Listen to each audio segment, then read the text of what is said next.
The people in these stories were used to working alone at night. Empty buildings, quiet parking lots, isolated places. None of that really bothered them. It was just part of the job. But for each of them, there was one night that changed the way they looked at those shifts forever. The first story comes from a man we'll call Daniel. Daniel had been working night shifts on and off for most of his adult life. He'd worked at gas stations, warehouses, even a couple of hotels. Being alone in a building at 2 in the morning never really bothered him. If anything, he actually preferred it. Less people, less noise, and less pointless stuff to deal with. He always thought the people who complained about working night shifts were just overreacting. But after what happened to him at a distribution warehouse on Route 9, he doesn't think that anymore. Daniel had been working at this warehouse for around 8 months at the time. The place itself was huge, roughly the size of 3 football fields under one roof. There were massive shelving units everywhere, loading docks along the east side, and a small break room with the manager's office, tucked away in the northwest corner of the building. On night shifts, there were usually only 4 employees working at a time. Daniel, a guy named Darnell, a woman named Patricia, and a 4th position that seemed to rotate every couple of weeks. On this particular night, Darnell had called out sick, and Patricia was assigned to cover the east docks, which meant she was going to be on the complete opposite side of the warehouse for most of the shift. The 4th employee that week was a new hire named Carl. Carl had only been there for 3 shifts, and from the moment he started, something about him bothered Daniel. Even now, Daniel says he still can't fully explain what it was. Carl wasn't rude, he wasn't loud. He did his job without complaining, but there was something off about the way he looked at people. Not in an obvious way either. It was subtle. Daniel would look up and catch Carl staring at him from the other side of an aisle, completely still. And the second Daniel made eye contact with him, Carl would immediately go back to what he was doing, like nothing happened. A few people on the day shift had apparently mentioned the same thing too, so Daniel knew he wasn't imagining it. That night started off completely normal. Daniel clocked in at 10, did his usual sweep through his section, and settled into the routine of the shift.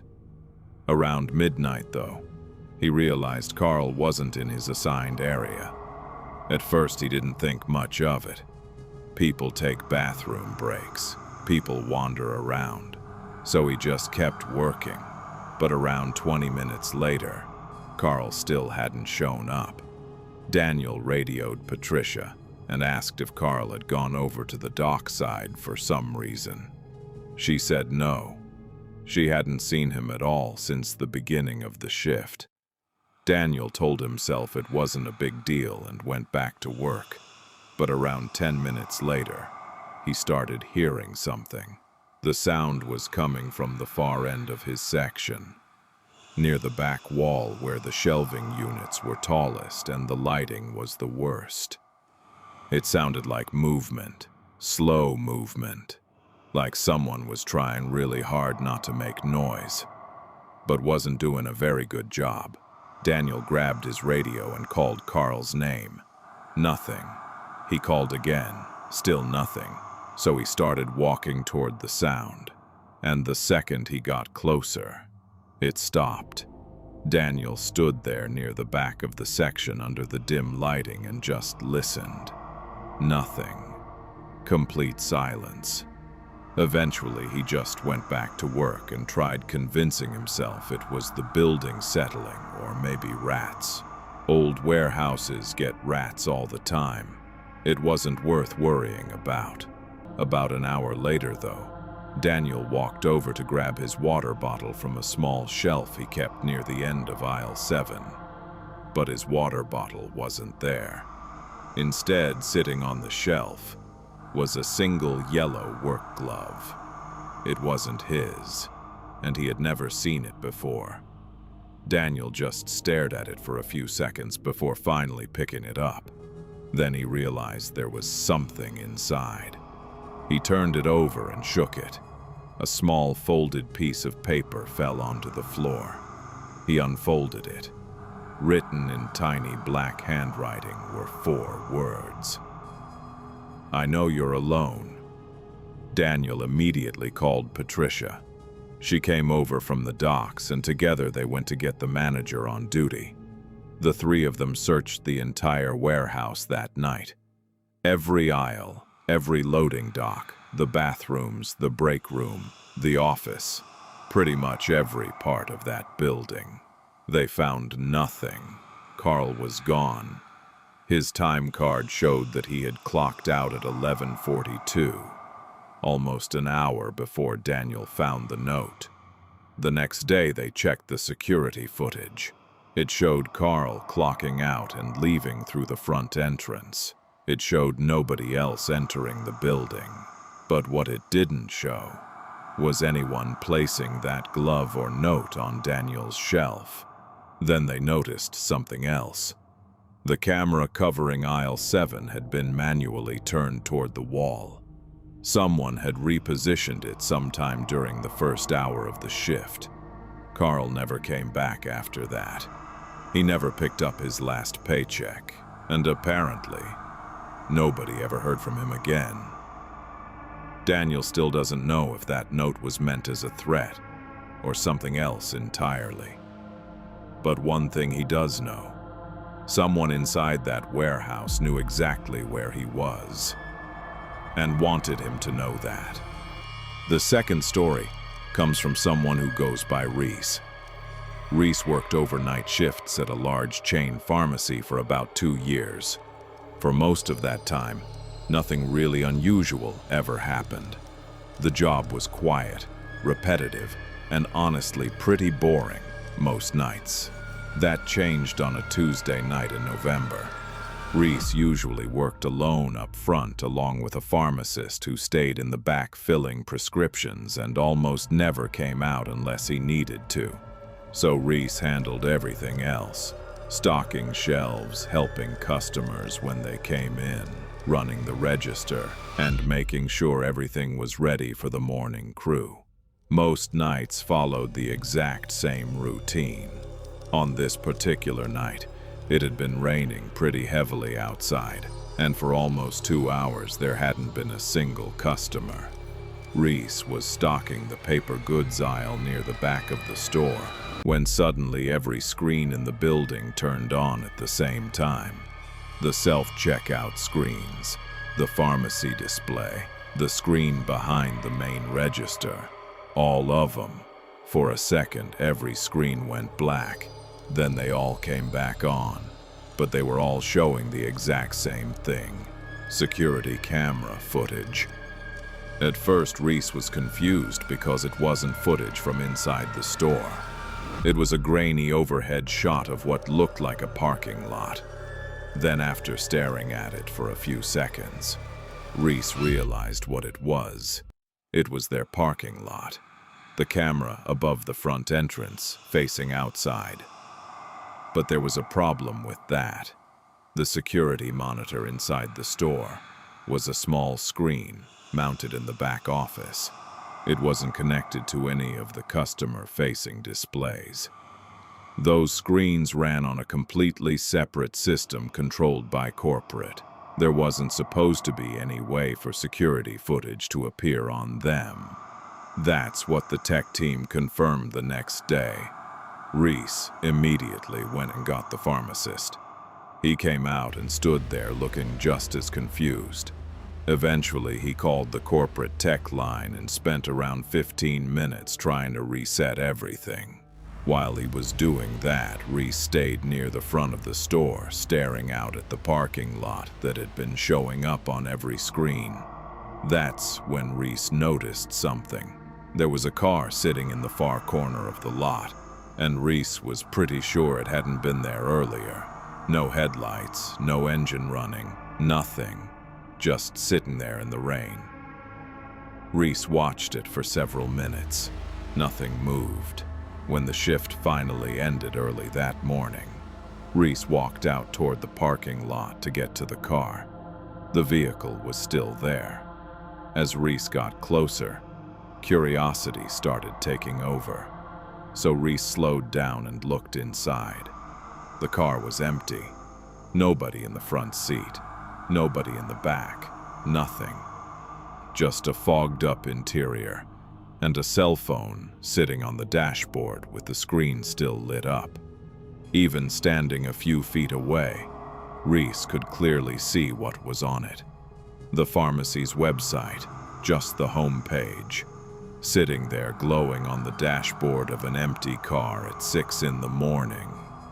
Reese took pictures of the car and the license plate and sent everything to the manager. Police were contacted and later found out the car had actually been reported stolen 3 days earlier from a town about 40 miles away. Eventually, the vehicle was recovered, and that was pretty much the end of the investigation. No arrests. No explanation for how the security camera feed somehow ended up on every screen in the building. And no explanation for who had been sitting in that car, or how long they'd been watching before Reese finally noticed them. The final story comes from a man named Marcus. Marcus had worked the night shift at a small rural motel for almost a year. According to him, it was probably the most isolated job he'd ever had. He had almost quit twice already. The third time, he actually did. The motel itself was pretty small. 22 rooms arranged in a U-shape around a central parking lot. Marcus worked the front desk from 11 at night until 7 in the morning. Most nights were uneventful. He'd check in 1 or 2 guests, maybe deal with a few random things here and there, and then spend the rest of the shift watching something on his laptop. The owner was a quiet guy who lived in a small house attached behind the office. He was always asleep by around 9 and had made one thing very clear from the beginning. Don't wake him up unless something was seriously wrong. There was one room in particular Marcus had been told never to rent out unless the motel was completely full. Room 11. When Marcus asked why, the owner simply told him the room had maintenance problems and it was easier to just leave it vacant. The room was always locked, not just with the normal lock either. There was also a padlock on the outside of the door. The owner kept the only key. Marcus accepted the explanation and eventually stopped thinking about it. About 7 months into the job, though, on a Wednesday night in February, Marcus was sitting behind the front desk at around 2 in the morning. Only 4 of the 22 rooms were occupied that night. He was watching something on his laptop when suddenly the desk phone rang. The phone had an internal display showing which room was calling. Marcus looked down at it and immediately froze. Room 11. For a few seconds, he just stared at the screen, thinking maybe he read it wrong. Then he picked up. No one said anything. No voice. Nothing. Just breathing. Slow breathing. Steady breathing. Deliberate breathing. Marcus said hello. Nothing. He said it again. Still nothing. Just the breathing continuing at the same exact pace. Marcus hung up and immediately called the owner. The owner answered after several rings and sounded half asleep. Marcus explained what happened and told him room 11 had somehow called the desk. There was a long pause. Then the owner finally spoke. He told Marcus to stay at the desk and not go anywhere near the room. Then he hung up. 5 minutes later, the owner came out of his house fully dressed, and Marcus immediately thought that was strange. Because for someone who had supposedly been asleep, he looked like someone who hadn't been sleeping at all. Without saying a word, he walked across the parking lot, unlocked the padlock on room 11, and stepped inside. A second later, the light inside the room turned on. Marcus watched from the office. The owner stayed in there for around 4 minutes. Then he came back out, locked the padlock again, and walked back. He told Marcus the room was empty and said the phone probably malfunctioned. Then he said he'd disconnected in the morning, and that was it. He went back home. About 2 hours later, Marcus got up to use the restroom in the back office. On the way back, he passed the small window facing the parking lot and glanced outside without really thinking. Then he stopped. The light in room 11 was on. Marcus could see it underneath the door and around the edges of the curtains, and the padlock was still attached. Marcus had literally watched the owner lock it himself. There wasn't another entrance, no back door, no side entrance, nothing. Marcus called the owner 3 more times. No answer.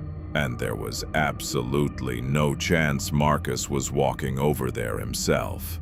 So he sat back down behind the desk and spent the rest of the night staring at room 11 from across the parking lot.